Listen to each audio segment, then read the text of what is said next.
Rádio e TV Brasil Espírita, iluminando consciências.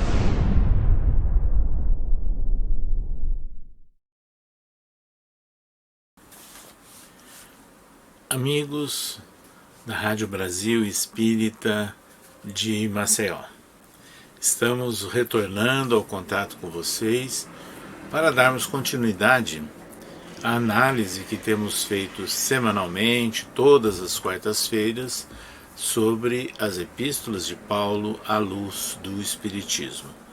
Para isso, inclusive, nós seguimos um livro de mesmo título, de nossa autoria, que foi lançado pela casa editora O Clarim de Matão no ano de 2016.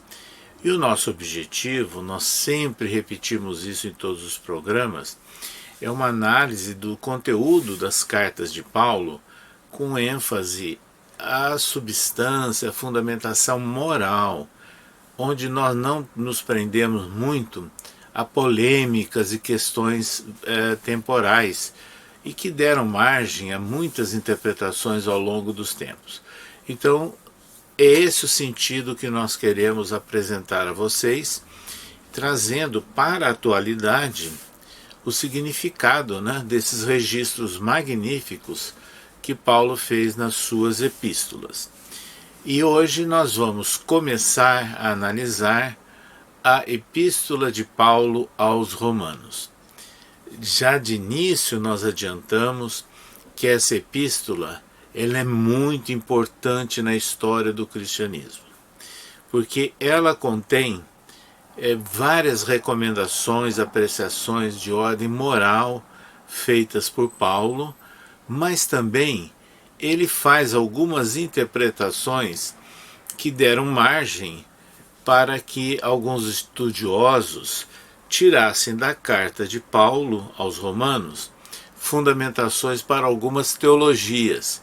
Então é muito comum, e nós encontramos isso na literatura de uma forma geral, voltada aos estudos e pesquisas da Bíblia, que a teologia católica ela se fundamenta em muitas formas de interpretação de registro das epístolas de Paulo, da mesma forma que as igrejas reformadas também assim o fizeram.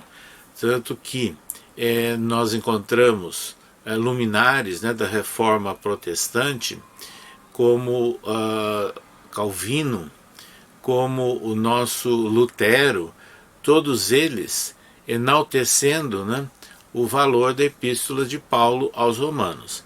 Então vejam, é isso que a gente tem que chamar a atenção, que são essas interpretações que dão margem, inclusive, a ideias de organização, de igreja, de instituições, e que não tem muito a ver com um tema, vamos assim dizer, que ultrapassa séculos e séculos, e nos trazem contribuições de ordem moral. Mas a epístola de Paulo aos Romanos, ela tem outras marcas também, considerando que ele escreveu essa epístola dirigida a seguidores de Jesus localizados na capital do Império Romano. Então ela tem também uma vertente aí de grande significação nesse sentido. Por isso que nós vamos dividir o estudo dessa epístola em 2 programas. Então hoje nós vamos lembrar que a epístola de Paulo aos Romanos, ela consta que ela teria sido escrita no período em que Paulo se encontrava na cidade de Corinto, onde ele permaneceu por um longo tempo, e que ele teria escrito essa carta entre o ano 55 e 57 da nossa era. Isso porque ele estava se preparando, demonstrando o desejo dele de seguir viagem de Corinto para a Roma, o que não é tão longe assim.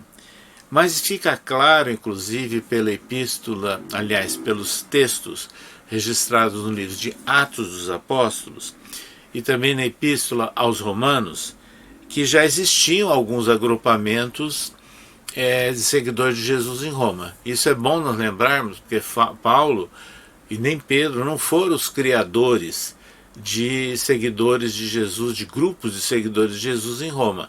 Eles já existiam.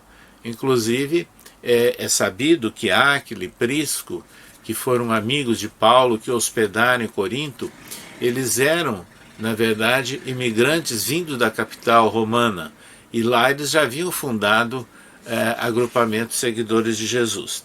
Então, antes dessas viagens de missionários como Paulo, como Pedro, já tinha sim seguidor de Jesus em Roma. Mas eles foram marcas importantes, significativas para o desenvolvimento do cristianismo na capital do Império.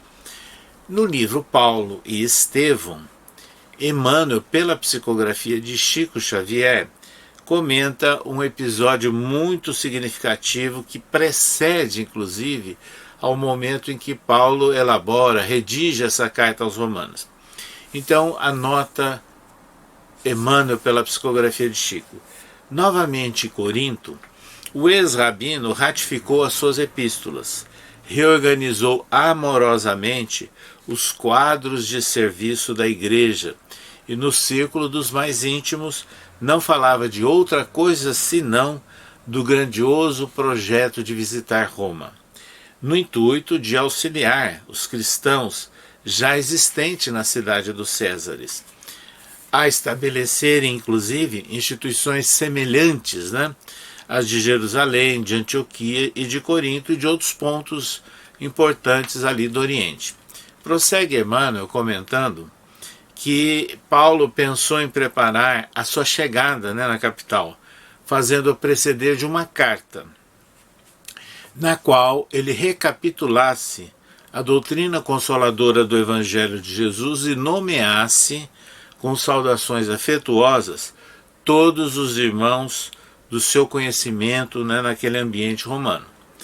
Paulo empregou alguns dias, inclusive, na redação desse célebre documento, e concluindo com uma série de saudações particulares, extensas, e foi aí que se verificou um episódio que escassamente conhecido pelos seguidores do cristianismo. Febe, a grande colaboradora do apóstolo dos gentios no porto de Cencreia, comunicou-lhe que teria de ir a Roma, em visita a parentes, e se oferecia de bom grado para levar esse documento destinado a iluminar a cristandade ali de Roma.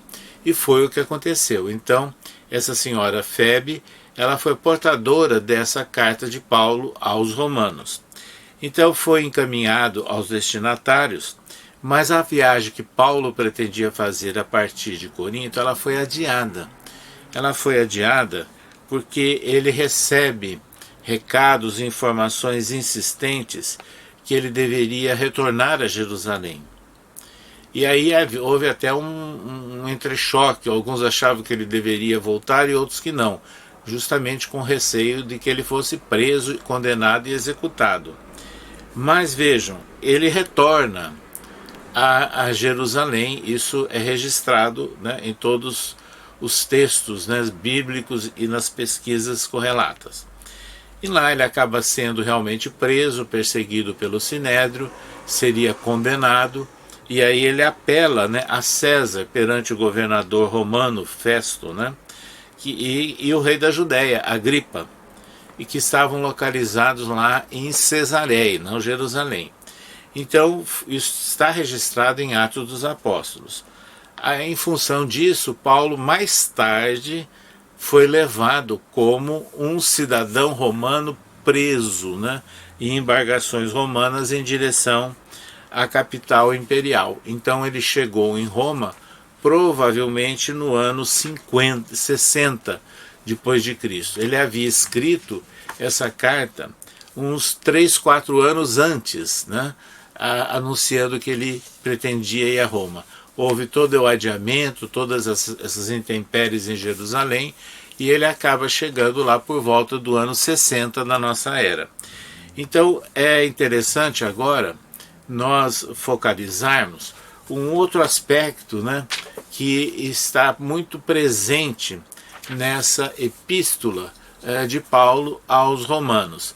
Porque vejam, é uma situação extremamente delicada, porque ele estava escrevendo para seguidores de Jesus, porém, esses seguidores de Jesus estavam localizados onde? Estavam localizados na capital do império, portanto, era um texto que deveria ser absolutamente cuidadoso, né? Porque cairia na mão, obviamente, de autoridades romanas também. Então é aí que nós vamos encontrar algumas informações muito interessantes feitas por estudiosos, acadêmicos de universidades americanas, principalmente algumas canadenses, né?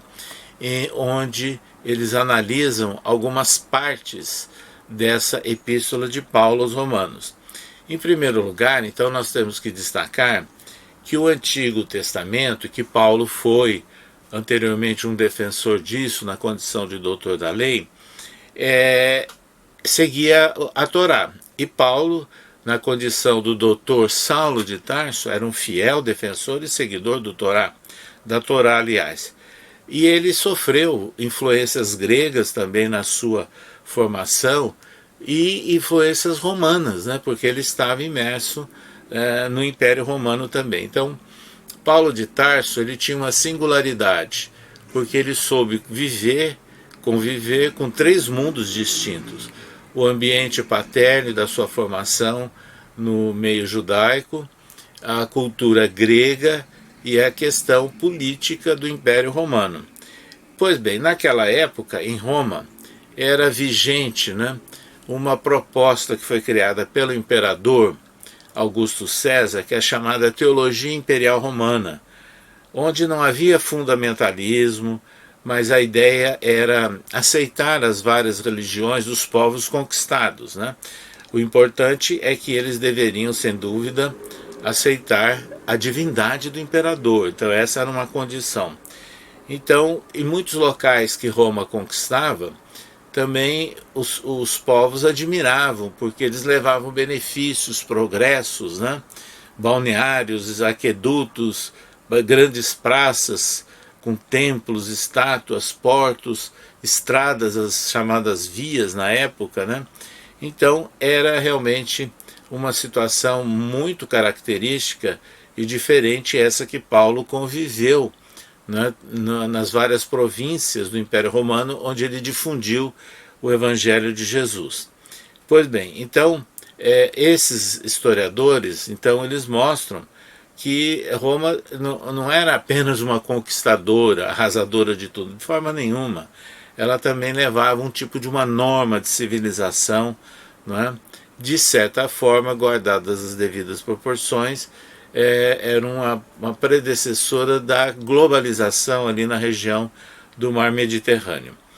Pois bem, então Paulo, ele começa a escrever essa carta, né, aos seguidores de Jesus, mas ele deixa claro algumas posições que nós consideramos politicamente muito corretas e muito cuidadosas por parte de Paulo. Por exemplo, quando ele faz referência, né, que ele está se dirigindo a povos, né, que também eram filhos de Deus. Então não apenas a gentios, a judeus, a gregos. Então ele dava a entender que o povo romano, embora não tivesse tradicionalmente vinculação ao monoteísmo, era também filho de Deus. Então isso aparece, né, nessa epístola dirigida aos romanos. E isso é importante porque ele também faz colocações relacionadas com a fé, a compreensão da justiça de Deus, a discordância dele com a idolatria, com a vida dissoluta dos gentios, não é? E isso tudo também tinha algum significado para Roma, principalmente no período do império de César Augusto. Então ele escreveu claramente: é porventura Deus somente dos judeus? E não é também dos gentios? Também dos gentios, certamente. Isso está registrado no capítulo 3 da Epístola aos Romanos. E também, vejam, ele faz colocações que soam bem a autoridades romanas. Por exemplo, tem a ver com aquela frase de Jesus: dai a César o que é de César, a Deus o que é de Deus, ao analisar a moeda que apresentaram ao Cristo, né? E Paulo escreveu nessa epístola aos Romanos: portanto é necessário que lhes sejais sujeitos, não somente pelo castigo, mas também pela consciência. Portanto, olhe que Paulo escreveu: dai a cada um o que deveis. A quem tributo, tributo. A quem imposto, imposto. A quem temor, temor. A quem honra, honra. A ninguém devais coisa nenhuma, a não ser o amor com que vos ameis uns aos outros. Porque quem ama aos outros cumpriu a lei. Ou seja, Paulo foi prudente, né, nessa colocação na Epístola aos Romanos, porque ele não combateu o pagamento de tributos e de impostos, o que era uma característica gerando revoltas no meio judaico, né, de onde ele era originário. Então aquela resposta sábia de Jesus: dai a César o que é de César, e também quando Cristo deixou claro que o meu reino não é deste mundo, naquele interrogatório a que ele foi submetido pelo governador Pôncio Pilatos, isso tudo aparece a coerência com essas colocações de Paulo. Então ele deixa de ser razão de grandes preocupações para as autoridades romanas. Aliás, é bom nós lembrarmos que até aquela época os cristãos não eram perseguidos no Império Romano. Quem eram perseguidos eram os judeus. E na verdade os cristãos eram confundidos, né, porque eram originários da mesma área. E Paulo, ele propõe nessa epístola aos Romanos uma nova aliança. Veja, ele está confrontando as suas posições e postulações da Torá, né, que é a aliança em torno de Moisés. E aqui não, essa nova aliança que ele propõe. E ele escreveu na epístola. Agora, escreveu nos Coríntios, aliás, mas ele repete aqui essa ideia: para que permanecesse na fé, a esperança e a caridade. E que a caridade era mais importante, está registrado lá em Coríntios. Mas a Paulo narra, portanto, a história de que ele viveu cada dia. E essa história é uma história de amor, de superação. Então, essa epístola de Paulo aos Romanos, ela tem também uma conotação, vamos assim dizer, política para a época, e muito interessante, não é? A forma como ele não faz instigação, não cria revoltas contra o poderio romano, mas ele apenas está deixando claro o seu compromisso de levar a mensagem de Jesus, o entendimento que Jesus trouxe de Deus, ampliando aqueles contextos limitados, visões bem fechadas, né, registradas nos livros do Antigo Testamento. Então a epístola de Paulo aos Romanos, ela tem características muito singulares nesses aspectos aqui. E vejam, ele deixa claro também, ele escreve nessa epístola aos Romanos algo que nós devemos destacar, quando ele fala que o homem é justificado pela fé, sem as obras da lei. A lei que ele se refere é aquela circunstância do formalismo da lei judaica, né, de preso a cerimônias, a rituais. E não, ele fala da fé que é obras. E ele destaca nessa epístola aos Romanos: o cumprimento da lei é o amor. Então ele diferencia muito bem. Então isso faz com que ele se coloca como um antagonista, uma antítese da fé versus obras e críticas, obrigações formais que são registrados na Torá. Então ele escreve, para ficar bem claro nessa epístola aos Romanos: o reino de Deus não é comida nem bebida, mas justiça e paz e alegria no Espírito Santo. Então, o que Paulo trabalhava? Ideias para se evitar discriminações, desavenças e julgamentos. Então, isso é muito importante, essa valorização de novas atitudes, de novos pensamentos e de nova forma de se relacionar com o próximo e no próprio contexto que a pessoa vive.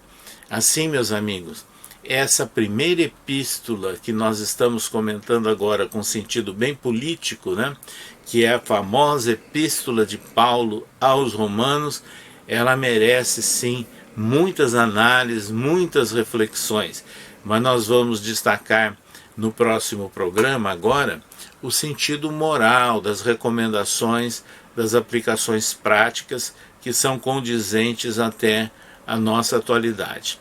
É assim, meus amigos, vejam que todos esses registros feitos por Paulo nas suas epístolas, e notadamente nessa epístola de Paulo aos Romanos, ela tem características importantes, porque Paulo soube superar embaraços, perseguições, encruzilhadas e momentos complexos e difíceis.